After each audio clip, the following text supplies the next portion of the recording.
लो जी, आ गया आपका नया साल। वह साल जिसके आने का आपको कई सालों से इंतजार था। दुनिया के 100% लोग इसी पल की प्रतीक्षा कर रहे थे कि नया साल आ जाए, नया साल आ जाए।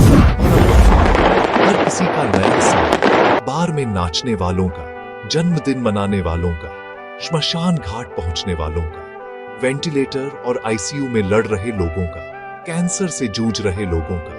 मतलब ऐसा कोई नहीं जिसके लिए नया साल नहीं होता।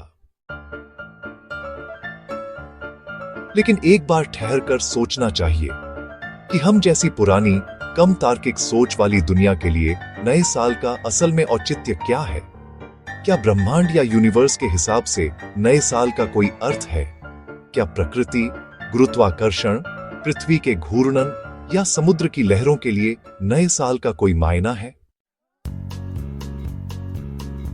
बचपन से लेकर मरने तक हम हर साल 31 दिसंबर को ऐसे बिहेव करते हैं जैसे पूरा जीवन बदलने वाले हो।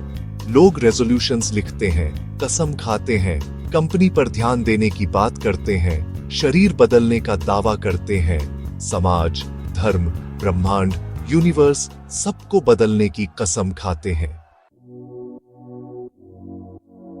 लेकिन 20 जनवरी आते आते हम एक बार फिर उसी पुराने स्वरूप पर लौट आते हैं जहां नवंबर और दिसंबर में थे। फिर एक साल आएगा, फिर वही हरकतें, वही आदतें, वही बातें। हम बदलते नहीं, केवल कैलेंडर बदलते हैं। नया साल लाते लाते हम लोग बहुत पुराने हो चुके होंगे, क्योंकि देखिए, प्रकृति अपने समय पर हम सबको मिट्टी में मिलाकर अपनी आवर्त सारणी के तत्वों की साइकिल पूरी कर देती है।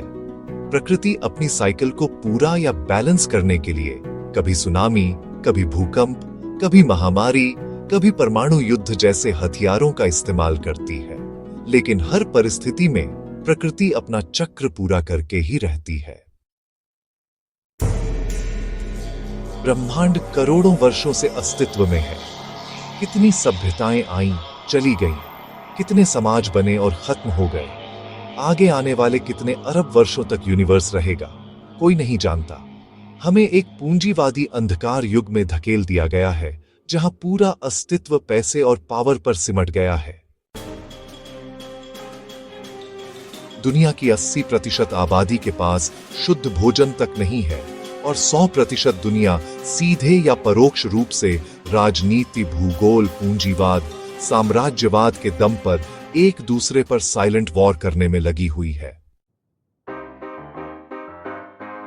सुनामी, परमाणु बम, कोरोना और युद्धों ने करोड़ों लोगों, महाशक्तियों, समाजों और देशों को खत्म किया।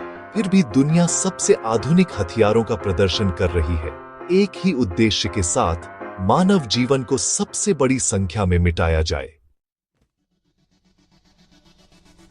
ओपेनहाइमर द्वारा एटम जैसे पावरफुल एनर्जी सोर्स की खोज और 1969 की चंद्रमा फतह के बाद हमें लगा था कि अब विज्ञान मानव जाति को सबसे काबिल सभ्यता बना देगा।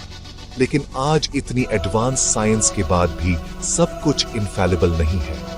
यूनिवर्स बहुत तेजी से फैल रहा है और हम उसके सामने बहुत छोटे, बहुत असमर्थ हैं। हम यह समझने में असफल हो रहे हैं कि हमारा अस्तित्व क्या है, हम क्यों जी रहे हैं, इस ग्रह पर हमारा उद्देश्य क्या है, ब्रह्मांड में क्या हो रहा है, इसे कौन नियंत्रित कर रहा है। 80% लोग भूख, गरीबी और त्रासदी से मर रहे हैं। ब्रह्मांड की गुत्थियों को सुलझाना अभी असंभव है। 100% संभावना है कि हमसे लाखों गुना एडवांस सभ्यताएं पहले से मौजूद हैं, जो हमें अदृश्य रूप से लाखों करोड़ों वर्षों से ऑब्जर्व या कंट्रोल कर रही हो सकता है हमारी पूरी प्रकृति उनके लिए सिर्फ एक आउटपुट सिस्टम हो। और यह भी संभव है कि 2+2 = 4 जैसी बातें सिर्फ हमारी सुविधा के लिए बनी हो, उसी तरह जैसे नया साल बनाने की हमारी परंपरा है।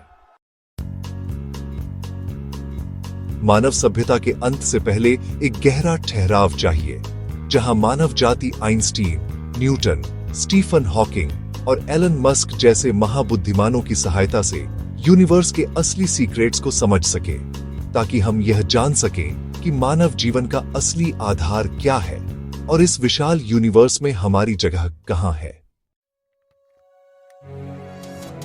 निष्कर्ष, नया साल केवल कैलेंडर का बदला हुआ पन्ना है, लेकिन जीवन, प्रकृति और ब्रह्मांड के लिए नए साल का कोई अर्थ नहीं। अर्थ तभी होगा जब हम खुद को बदलेंगे, वरना हर साल वही होगा और हर जनवरी हम फिर उसी पुराने स्वरूप में लौट आएंगे।